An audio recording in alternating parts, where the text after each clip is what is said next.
कि कारगिल का एक वाकया हुआ था और कारगिल पे जो हमने बाकायदा तौर पे एक फौजी फतह हासिल की थी, ग्राउंड के ऊपर फतह हासिल की थी, वो हमने मुज़ाकरात की मेज़ पे जाके हार दी। नवाज शरीफ ने वो जो विक्ट्री थी, एक फौजी फतह थी, उसे कंसीड कर दिया और बाद में पब्लिकली कहते रहे कि जनाब देखें, जब हम तो इंडिया से अच्छे ताल्लुकात चाहते थे और जनरल मुशर्रफ ने मेरी पीठ में छुरा घूम दिया। लेकिन उस फौजी फतह को और शिकस्त में नवाज शरीफ ने तब्दील किया। और जब एटमी धमाके हुए थे उस वक्त नवाज शरीफ भागे भागे बिल क्लिंटन के पास भी गए तो जो कहते जी 4-5 बिलियन डॉलर की ऑफर हुई, वो पकड़ने के चक्कर में थे। लेकिन उस वक्त पूरी पाकिस्तानी कौम का जो मूड था, सब ने बावाज़ बुलंद कहा कि हमें इंडिया का मुंह तोड़ जवाब देना है। और नवाज शरीफ के हाथों से बियॉन्ड थी ये चीज़ें, जो कि उन्होंने कहा भी वहाँ जाके कि जी देखें ये इस तरह के हालात है, मैं तो नहीं चाहता लेकिन प्रेशर मेरे ऊपर बहुत ज़्यादा है। वहाँ से नाज़रीन जब 1999 में जनरल मुशर्रफ ने टेक ओवर किया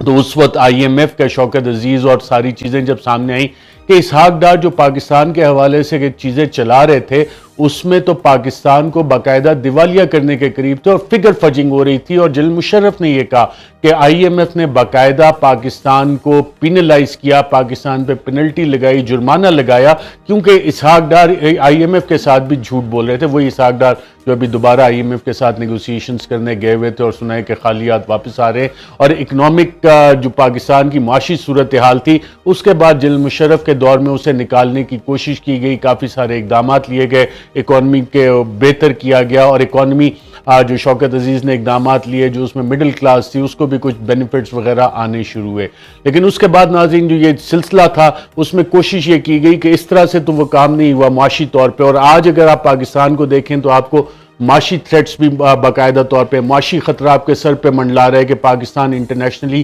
कहीं डिफॉल्ट ना कर जाए। मूडीज की इस हवाले से रिपोर्ट्स आ रही हैं, प्रिडिक्शंस आ रही हैं, पाकिस्तान के सॉवरन बॉन्ड जो हैं उन पे जो इंटरेस्ट रेट और उसकी जो कीमत है इंतहाई गिरती जा रही है आलमी मार्केट में। और सब कह रहे हैं कि पाकिस्तान जो है बड़ी तेजी से श्रीलंका वाले रास्ते पर जा रहा है। और इमरान खान ने यही जिक्र किया कि वहाँ पर और यहाँ पर फ़र्क यह है कि यहाँ पर एक सियासी जमात है जिसने अभी तक लोगों के गम और गुस्से को चैनलाइज किया हुआ है, उन्हें एक वे आउट दिया हुआ है, उन्हें एक उम्मीद की किरण दी हुई है। और ये वाहिद सियासी जमात है जिसने अभी तक जो अगर कॉल दे दी गई तो इमरान खान बड़ा सही कहते हैं कि फिर मेरे हाथ से भी चीज़ें निकल जाएंगी। क्योंकि अगर आप माशी हालात देखें तो लोगों का 2 वक्त का खाना खाना मुश्किल हो गया है, बिजली के बिल आसमानों से बातें कर रहे हैं, अशियाए खुर्दो नोश की जो कीमतें हैं वो आसमानों से बातें कर रही हैं। और ऐसे हालात में अगर कॉल देती हैं या कॉल नहीं भी देते और लोगों को एक आउटलेट नहीं मिलता, उम्मीद नहीं मिलती कि एक ऐसी सियासी जमात जो पूरे पाकिस्तान को इस वक्त नुमाइंदगी कर रही है, वो गिलगित बल्तिस्तान में इमरान खान की नुमाइंदगी, आज़ाद कश्मीर में इमरान खान की नुमाइंदगी है, बलूचिस्तान में इमरान खान की नुमाइंदगी है। और अभी हालिया इलेक्शन में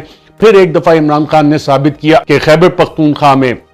सिंध में, पंजाब में ओवरवेलमिंग 2/3 मेजॉरिटी, 2/3 अक्सरियत उनके लोग एतमाद कर रहे हैं। और ये जानते बूझते हुए कि इमरान खान ने असेंबली में नहीं बैठना, उन्होंने ये वोट इसलिए दिया इमरान खान को कि जो इमरान खान बातें कह रहे हैं उस पर लोगों को एतमाद है, उन्हें इस हुकूमत पे एतमाद नहीं है। एक मिनी रेफरेंडम था जो सामने आया है और उसके सामने खड़ा कौन था? उसके सामने नवाज शरीफ, जो कि सिर्फ पंजाब का लीडर रह गया। और अब पंजाब में भी उनकी वो मकबूलियत खत्म हो चुकी है। जब उनसे लंदन में सवाल किया कि जनाब ये ज़िमनी इंतखाबात में क्या हुआ, तो बाप और बेटी मरियम नवाज दोनों के पास इसका जवाब नहीं था कि पंजाब का जो लीडर अपने आप को कहता था वो पंजाब में भी अब खत्म होता जा रहा है। अगर आप पीपल्स पार्टी को देखें तो वो सिर्फ सिंध की पार्टी होकर रह गई और सिंध में भी खास तौर पे अंदरूनी सिंध की एक जमात बनकर रह गई है। पूरे पाकिस्तान में उनकी रिप्रेजेंटेशन उस तरह से नहीं है। मौलाना फजलुर रहमान, उनकी रिप्रेजेंटेशन शायद चंद मदरसों तक है, कुछ बलूचिस्तान के इलाके, लेकिन मदरसों की जो उनकी फोर्स है शायद इस्टेब्लिशमेंट को उसके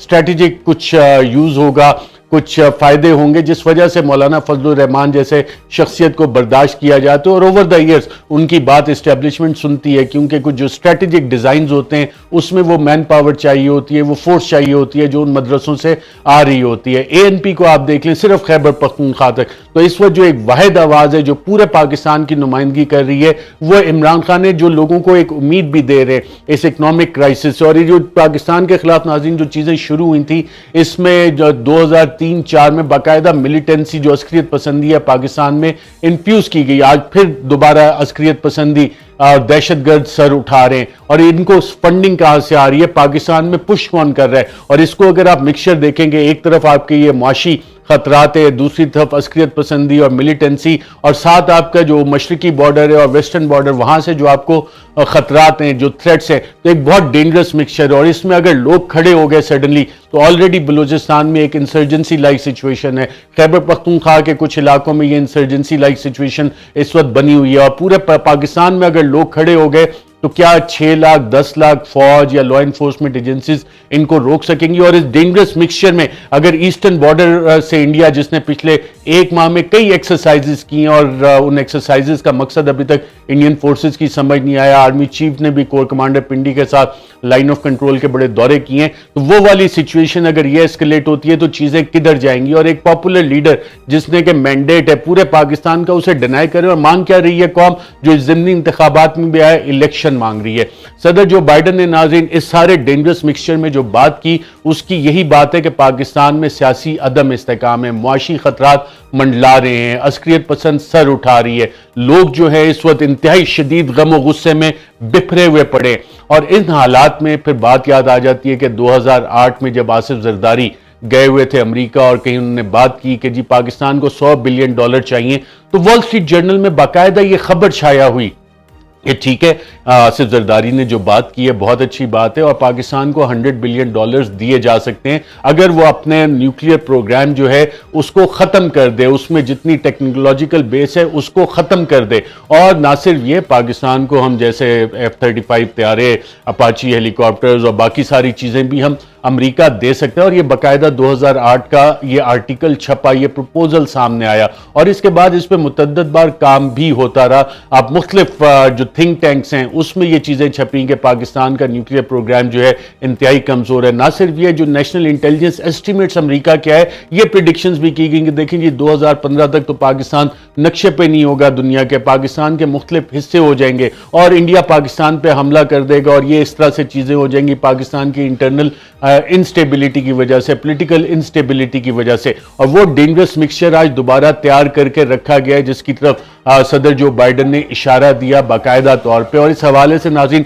अगर आप दस्तावेजात देखें जो कि चंद डीक्लासीफाई भी हुए, चंद अमरीकी जो थिंक टैंक्स की रिपोर्ट्स हैं, कुछ जो अखबारात में वहाँ पे चीज़ें छपी मीडिया में, कि अमेरिका ने तो बाकायदा ये एक्सरसाइज की हुई है कि अगर पाकिस्तान के हालात इस डेंजरस मिक्सचर की तरफ जाते हैं तो पाकिस्तान का जो nuclear command and control system है उसको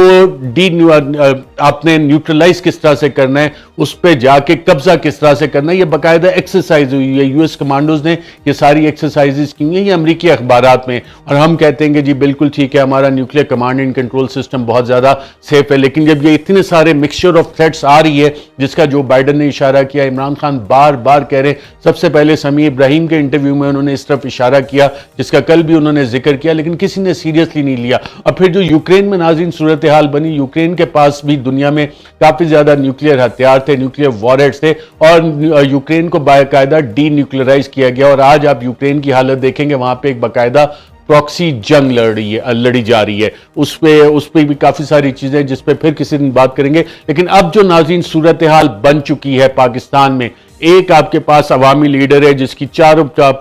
तमाम सूबों में नुमाइंदगी है, अवाम जिस पे एतमाद कर रही है और पोलिटिकल स्टेबलाइजेशन वो ला सकते हैं। और अगर ये कॉल दे दी गई तो इमरान खान बिल्कुल सही कह रहे हैं, जितना डेंजरस मिक्सचर है ये, जो थ्रेट मैट्रिक्स इस वक्त बना हुआ है, थ्रेट स्पेक्ट्रम पे अगर इन सारी चीजों को देखें तो फिर ये किसी के काबू में नहीं आएगा।